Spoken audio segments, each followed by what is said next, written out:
Hi everyone, welcome back to another video from Wake&Tech. In this video, I'm going to show you how to find your meeting ID on Zoom. To find your Zoom meeting ID, go ahead and open up your Zoom application first. Now, join or start the Zoom meeting, and once you start the meeting from the meeting screen, go ahead and tap on the Zoom drop-down at the top. After you do that, you will be able to see information popping up at the bottom.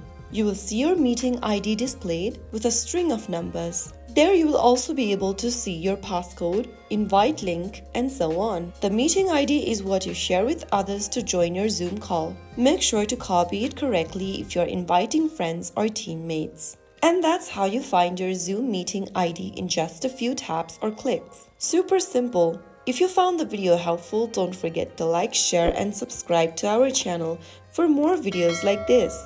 I'll see you in the next one. Thank you for watching.